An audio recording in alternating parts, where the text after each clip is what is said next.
welcome back to my channel. Also, I apologize for the slightly boring background. I'm filming in the other room in our apartment because my room is currently occupied by my roommate, so this is all I got to work with right now. So in this video, we're going to talk about vampire burials. So cool. More accurately though, deviant burials. We'll get into the definition or the difference between vampire burials and deviant burials later. Specifically, I will be talking about deviant burials that I looked at from medieval England versus medieval Eastern Europe, and I narrowed it down further in terms of Eastern Europe into just 3 different countries: Poland, Bulgaria, and the Czech Republic. Oh my gosh, I can't speak. So basically I'm going to do a side-by-side comparison of medieval English vampire or deviant burials versus medieval Eastern Europe or European vampire or deviant burials. By medieval, I mean 580 to 1500 AD, just so we're clear. If you want to know the sites, the specific sites that I looked at, I will put them in the description box down below. I will also put all of my sources and stuff like that in the description box below if you are an academic and you're into that.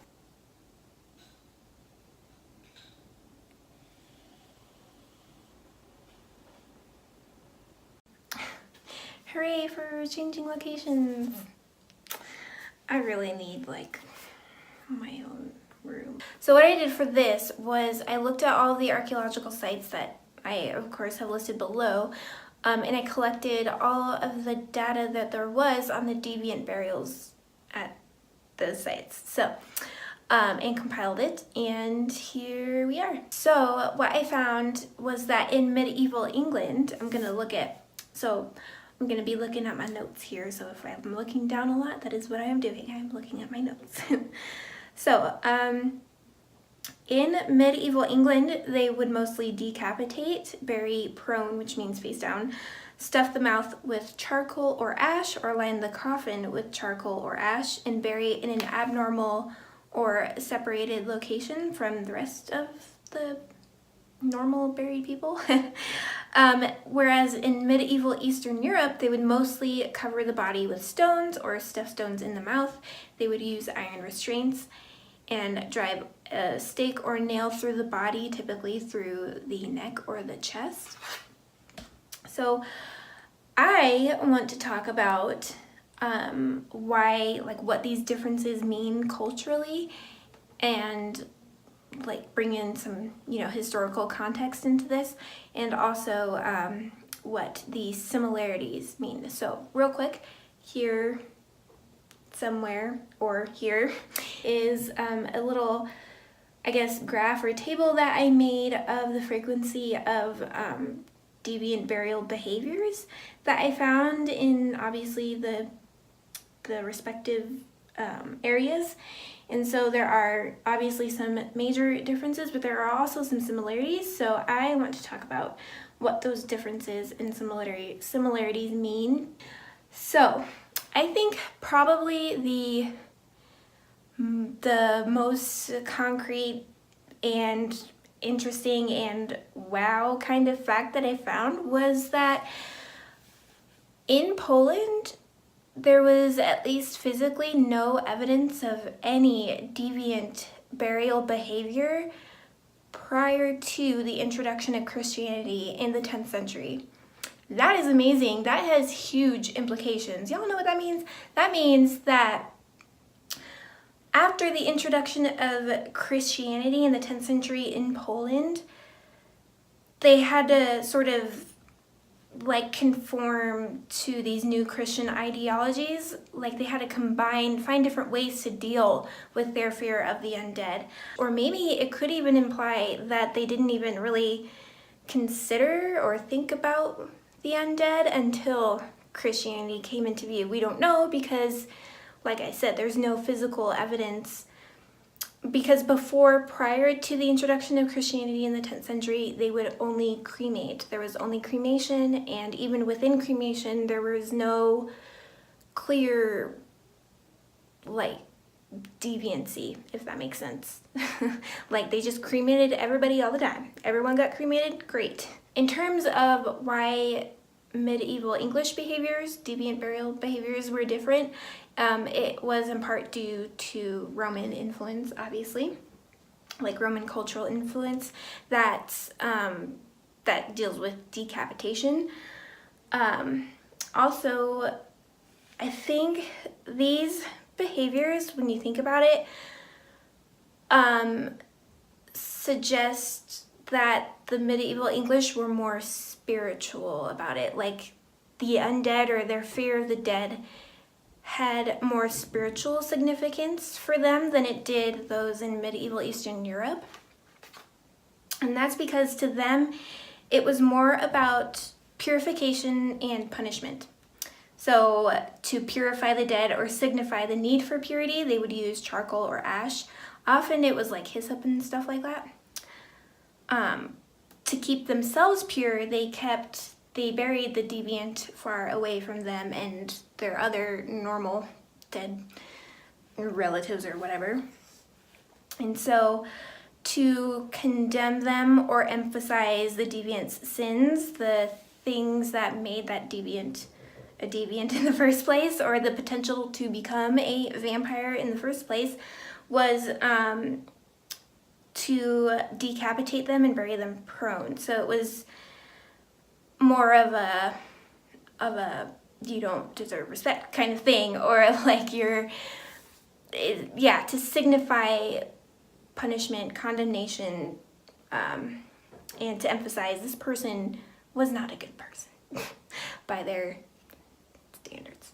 Those, like I said before, in medieval Eastern Europe, their behaviors suggest that it was more physical for them, that there was more physical significance. There was a heavy, I guess, weight or stress upon keeping them down. Like, we don't care what the spiritual whatever consequences are, we just want them to stay down. That's basically what their behavior suggests, because piling stones on top of them in their mouths, staking them, restraining them, it's all to make sure that they don't rise. So real quick, I'm just going to read a quote. I said, the similarities betray contamination of beliefs, which I said before. For example, while many of the written accounts imply that prone burials were associated with individuals whose return from the world of the dead was particularly feared, there's also textual evidence which suggests that laying the body face down could have signaled notions of shame, or that it reflected an act of post-mortem atonement. So the problem that I found with deviant burials, and the reason why I call them deviant burials instead of just straight up vampire burials, is that there are other explanations for why these burials are the way that they are, if that makes sense. For example, executions that could account for decapitation and restraint. Like, there are other reasons or explanations for why certain deviant burials are deviant.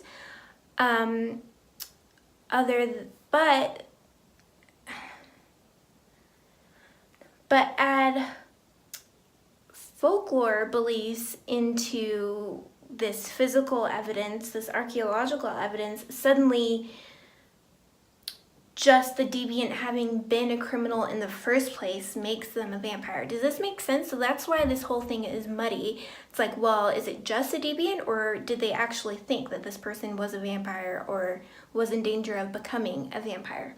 So real quick, I just want to share with you the following conclusion that I made as to specifically what a vampire burial was, not just a deviant burial. So it's like, okay, there's this overarching umbrella term of deviant burial, great. Now, under that, there's vampire burials. What makes vampire burials specifically different from all the other deviant deviant burials out there. Does this make sense? So this is my answer to that. I said a vampire burial in medieval England and medieval Eastern Europe is a deviant burial which exhibits iron or wooden stakes or nails driven through the body, especially the neck or torso, stones in the mouth or piled on top of the body, ash in the mouth or lining the coffin, and charcoal on or below the body, or any combination of these, including, for example, a prone burial that also has ashes stuffed into the mouth and iron stakes through its chest. End quote. So I came up with this because I could think of no other common plausible explanation, accidents not excluded, for these particular behaviors. But that is the flaw with purely archaeological arguments, is that, or at least when it comes to deviant burials, these are behaviors, I said, quote, without considering folklore, these are the behaviors that stand out as most likely to be the result of something other than execution, carelessness, war, famine, etc. However, perhaps archaeology needs folklore for the sake of understanding the behaviors behind what it finds, and perhaps this is acceptable since it is, after all, a branch of both science and humanities. So let me know what you guys think about this down below. Let me know if there's any information that I missed or anything like that.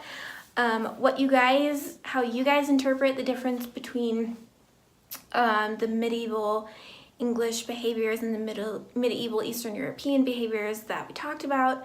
Again, all sites and sources are down below. I only look at scholarly things, not like some random magazine. So I use Google Scholar and also some research resources offered through my university. If you did like this video, give it a thumbs up and subscribe if you aren't already. If you are, I love you. Thank you so much. I appreciate it. I appreciate you. That was weird. Wow, I am so weird. Okay, yeah, I will see you in my next video. So